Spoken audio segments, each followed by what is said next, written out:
नमस्ते. आवाज येतोय सगळ्यांना? हां, ठीक. नमस्ते, मी पूजा पाटील, नाशिक इथलीच मी रहिवासी आहे.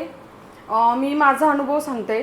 जसं की राधिका मॅडमांनी सांगितलं त्यांची लाईफ कशी 360 डिग्रीमध्ये चेंज झाली, तसंच माझाही अनुभव खूपसा सेम आहे. आणि माझे तर त्यांनी त्यांचे प्रॉब्लेम सांगितले, माझेही तसेच प्रॉब्लेम होते. सगळ्यात पहिले तर मशीन घेण्याचा किंवा लोकांपर्यंत पोचवण्याचा माझा निर्णय म्हणजे स्वतः माझ्या पप्पांना कॅन्सर होता आणि आमच्या इथे नाशिकलाच आमची ट्रीटमेंट चालली होती माझ्या पप्पांची. खूप आम्ही दवाखाने केले, खर्च केला, 50-55 लाख खर्च झाला. 2-3 वर्ष खूप त्रास झाला आणि त्यानंतर हाती काही नाही आलं. पैसा गेला, माणूस गेला आणि भावनिक आणि आर्थिक सपोर्टही गेला. आणि अगदी खूप कमी वयात म्हणजे वयाच्या 21व्या वर्षी मी बाप गमावला. त्यानंतर तर ज्यावेळेस मी बघितलं म्हणजे आमच्याकडे जी आमची अपलाईन आहे ग्रेट, देवाच्या रूपाने धमके सर आले आणि सरांनी मला हे सगळं दाखवलं आणि त्यानंतर मी ते बघितलं. मला ते आवडलं आणि माझ्यासोबत माझी मुलगी होती, तिनेही ते बघितलं. येण्याच्या पहिले तर ती म्हणत होती, सर मशीनची प्राईस काय? सर म्हटले 3 लाख आहे. म्हणजे सर दाखवू नका, माझे मम्मी पप्पा घेणार नाही, एवढा पैसा आमच्याकडे नाही आहे. मग म्हटलं थांब आपण बघून तर घेऊ, म्हणून बघितलं. मग तिला एक कळलं की अल्कलाईज प्रॉपर्टी जी आहे, अल्कलाईन, हे तिच्या डोक्यात आलं. कारण जेव्हाही मी दवाखान्यात जायची त्यावेळेस मला डॉक्टर सांगायचे पूर्णपणे बॉडी ॲसिडिक आहे, तुम्हाला प्रेग्नन्सी कन्सीव्ह होऊ शकत नाही. त्याच्या पहिले मला मायग्रेन होता, युरिक ॲसिड खूप सारं वाढलेलं होतं. त्यानंतरून मला युरिनचा खूप जास्त त्रास होता की मी 2-2, 3-3 दिवस पाण्यात बसून राहायचे ऑफिसला आल्यानंतरून. आणि खूप साऱ्या दवाखाने केल्यानंतरही मला रिलीफ नव्हता. त्यानंतर माझ्या उजव्या किडनीला सूज आली, जिथे आम्ही स्कॅन वगैरे करत असायचो तर डॉक्टर आणि तात्पुरतं डॉक्टर इंजेक्शन्स वगैरे द्यायचे, ट्रीटमेंट चालायची आणि मग जसं आहे तसंच राहायचं. आजार पूर्णपणे गेलेले नव्हते. मग त्यानंतर असं वाटलं की आता प्रेग्नन्सी कन्सीव्ह करावी. वेल सेट झालो आहे तर प्रेग्नन्सी कन्सीव्ह करण्याचा डिसिजन घेतला. डॉक्टरांकडे गेलो, का नाही होत? तर डॉक्टर म्हटले की नाही, तुम्हाला प्रेग्नन्सी कन्सीव्ह नाही होणार, बॉडी 100% ॲसिडिक झाली आहे. मग ठीक आहे, चालतंय. मिस्टर म्हणे ठीक आहे, किती खर्च? मग ते म्हटले खर्च तर जाऊ द्या, पण त्याच्या पहिले तुम्हाला बॉडी अल्कलाईन करावी लागेल. आता माहिती नाही बॉडी अल्कलाईन काय असतं, कारण सायन्स काय एवढा विषय नाही, DED झालं असल्याकारणे सायन्सची काही माझा एवढं नव्हता संबंध. मग विचार केला की अल्कलाईन काय, ते जाणून घेण्याचा प्रयत्न केला. त्यात कळलं की क्षारीय पाणी. मग ते क्षारीय पाणी भेटतं कुठे, काय कसं होतं, म्हणून याचा ज्यावेळेस विचार केला त्यावेळेस त्यांनी मला डाएट दिलं. डॉक्टरांनी डाएट चार्ट दिला, जो की मॉर्निंगचा माझा फास्ट होता, ब्रेकफास्ट होता, नंतरून जेवण होतं, रात्रीचं परत हे होतं, हे सगळ्या गोष्टी होत्या. आणि त्यानंतरून मग ती कॉस्ट बघितली तर 5 ते 6 हजारावर एक डाएट जात होतं माझं. मी म्हटलं की नाही ठीक आहे ते परिस्थितीत जे जसं खातोय तसं, म्हणून मग ते सुरू झालं. ॲसिडिटी कंटिन्यू होती, काही खाल्लं की ॲसिडिटी व्हायची.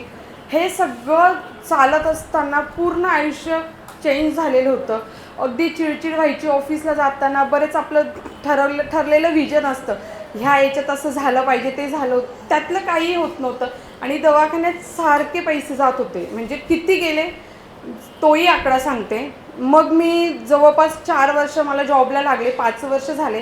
2018मध्ये मी जॉबला लागली आणि त्यानंतर आम्ही डिसिजन घेतलं की प्रेग्नन्सी राहू द्यायची असं म्हणून. बट मला 2022पर्यंत प्रेग्नन्सी कन्सीव्ह झाली नव्हती डॉक्टरांच्या गोळ्या घेऊन. त्यातल्या त्यात मी 6 ते 7 लाख रुपये मी डॉक्टरांकडे मोजले होते. मिस्टर नसताना मी एकटी जायची डॉक्टरांकडे, मी आणि माझी मुलगी, आणि आम्ही हे सगळं असं करत होतो. मग मला सर भेटले आणि मी जवळपास 2021ला मी डेमो प्रेझेंटेशन बघितलं डिसेंबरमध्ये. आणि मग मी डिसिजन घेतलं की मी डिवाईस घेते असं म्हणून. आणि मग मी डिवाईस आम्ही लगेचच परचेस केलं, कारण 2.25 लाख कुणाचकडे नसतात. लोनच काढलं आम्ही पण. आणि त्यावेळेस मिस्टरांचा विरोध होता, कारण साहजिक आहे, प्रेझेंटेशन मी बघितलं होतं, मिस्टरांनी बघितलं नव्हतं. आणि मिस्टरांना एवढंच माहिती 2.25 लाख रुपये पाण्याचे का म्हणून द्यायचे.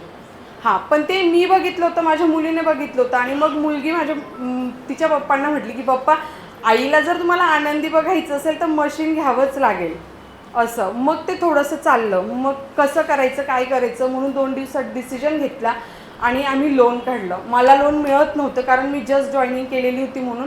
मिस्टरांना लोन मिळालं म्हणून मग मिस्टरांनी मला लोनने मशीन आम्ही लोनने घेतलं आणि मशीन घरी आलं. आणि तुम्हाला सांगते 7 दिवसात माझा मायग्रेन, मी ज्यावेळेस 7वीला होती तेव्हापासूनचा माझा मायग्रेन, अक्षरशः मी बेंबीवर 4-4 एका वेळेस इंजेक्शन मुंबईला जाऊन घेतले की मायग्रेन बरा होईल म्हणून. आणि मायग्रेनचा त्रास आहे का कुणाला इथे? नाही का? ठीक आहे, खूप चांगले तुम्ही लोक की तुम्हाला मायग्रेन नाही आहे. अक्षरशः अशी अवस्था येते की नकोसं होतं हे जीवन. तो मायग्रेन मी अगदी लहानपणापासून माझ्यासोबत वागवत होती आणि हे डिवाईस आलं आणि 7 दिवसात माझा मायग्रेन गेला, कळत नकळत मायग्रेन गेला. आणि तिथून माझी जर्नी सुरू झाली, अगदी हॅप्पी आयुष्य सुरू झालं.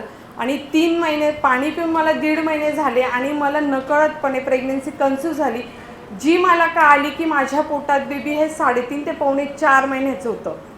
आणि तुम्हाला माहिती असेल नाशिक तर त्र्यंबकचा डिस्टन्स किती आहे? 30 किलोमीटर. 30 किलोमीटर मी त्यावेळेस अपडाऊन करत होती, तरी मला माहिती नव्हती की मला प्रेग्नेन्सी कन्सिव्ह आहे. आणि मी असंच डॉक्टरांकडे जस्ट गेली आणि मग चेक केलं, त्यावेळेस कळलं की प्रेग्नेन्सी कन्सिव्ह झाली असं म्हणून. आणि मग एकही गोळी नाही घेतली कारण ॲसिडिटीची वगैरे कुठली कॅल्शियमची गोळी न घेता फक्त पाण्यावर विश्वास ठेवला होता. आणि कळत नकळत मला बेबी बॉय झाला आहे. आता तुम्ही बघितलं असेल माझं बॉय आता झोपायला घरी पाठवलं आहे मी. एक वर्ष झाला त्याला. आता 27 जूनला मी बड्डे केला त्याचा. 1 वर्ष त्याला झालं. म्हणजे सांगण्याचा हेतू एकच आहे, मी कितीही केलं असतं, काही केलं असतं, तरी मला डॉक्टरांनी नाही सांगितलं होतं तुम्हाला नाही कन्सिव्ह होणार प्रेग्नेन्सी. कारण मोठ्या मुलीमध्ये आणि नंतरच्या प्रेग्नेन्सीमध्ये खूप डिस्टन्स होतं, 9 ते 10 वर्षाचं डिस्टन्स होतं.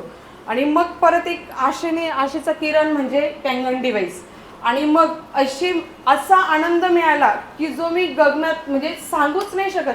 माझ्या आयुष्याची कमाई, माझ्या आयुष्याची भलाई त्या डिसिजनने झाली, एवढंच मी म्हणते. आणि एकच आहे, पैसा कमवला जातो, माणूस गेला तर माणूस परत येत नाही, हेच मी सांगते. कारण ह्यावेळेस मला मिस्टरांनी सांगितलं अजिबात स्टेजवर रडायचं नाही, अगदीच हसत हसत तुझे हे ते. कारण मी प्रत्येक वेळेस खूप रडली आणि ह्यावेळेस मिस्टरांनी सांगितलं ह्यावेळेस रडायचं नाही आहे, तो अनुभव सांगायचा, कारण यातनं आपलं आयुष्य खूप चांगलं जातं आहे. म्हणून मी अजूनही माझ्या डोळ्यातले अश्रू थांबवले. आणि एक परत मी कोइन्सिडंट सांगते.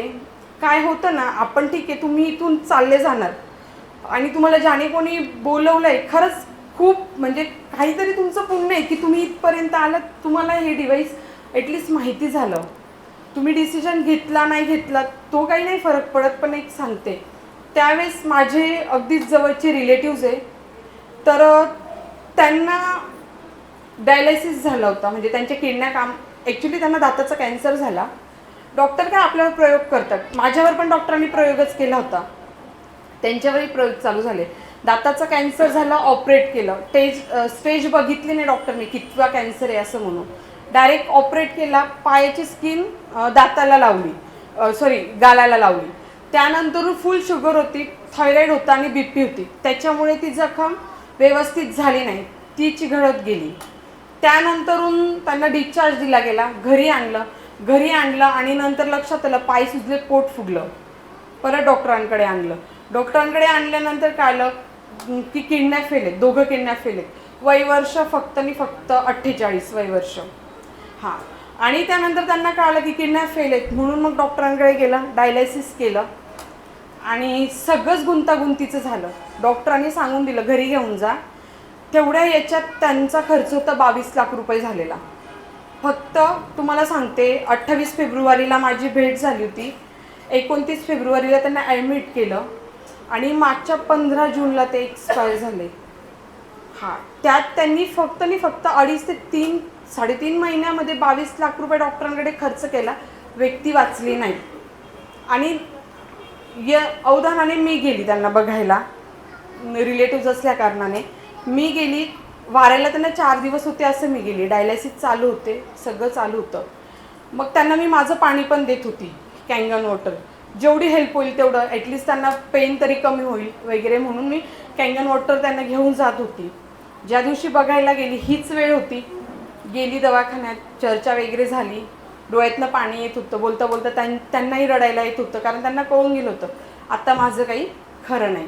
एक मुलगा त्यांना, मग असंच चर्चा झाली. म्हटलं काय नाही काका, होईल सगळं, मी पाणी देते, आता तुम्ही बरे व्हा, नंतर आपण परत पाण्याची वॉटर थेरपी करू, ज्याच्याने तुमचा कॅन्सर, तुम्ही सगळे अगदी व्यवस्थित होणार म्हटलं, असं मी बोलली. त्यावेळेस ते मला बोलले की म्हणे बेटा तू हे जे मला पाणी देते ना म्हणे, ही संधी मला 2 वर्षापूर्वी आली होती म्हणे माझ्याकडे. माझा एक मित्र आहे, त्यांनी मित्राचं नावही सांगितलं, तर त्याने मला खूप आग्रह केला म्हणे बघ असं म्हणून, काय मी सांगतोय तेवढं बघ बघ, पण मी काही बघितलं नाही म्हणे. म्हटलं का हो काका, का नाही बघितलं? म्हणे त्याने किंमत सांगितली ती 2,78,500, 2.5 लाख रुपये पाण्यासाठी कशाला द्यायचे म्हणे. म्हटलं ओके. म्हणे तो आत्ता पण 6 महिन्यापूर्वी मागे लागला होता म्हणे की डिस्ट्रीब्युटरशिप देतो, तुम्ही करा काम असं म्हणून, पण 2.5 लाख रुपये असतात कुठे म्हणे. म्हटलं बरोबर आहे काका, नक्कीच म्हटलं 2.5 लाख रुपये कुणाचकडे नसतात म्हटलं. मग आता तुम्ही किती खर्च केला म्हटलं काका? म्हणे विचार तुझ्या आंटीला. त्यांनी सांगितलं बेटा 22 लाख रुपये आत्तापर्यंत खर्च झाला आहे आणि ह्या दवाखान्याचं बिल 2-2.5 लाख रुपये अजून येणार आहे म्हणे.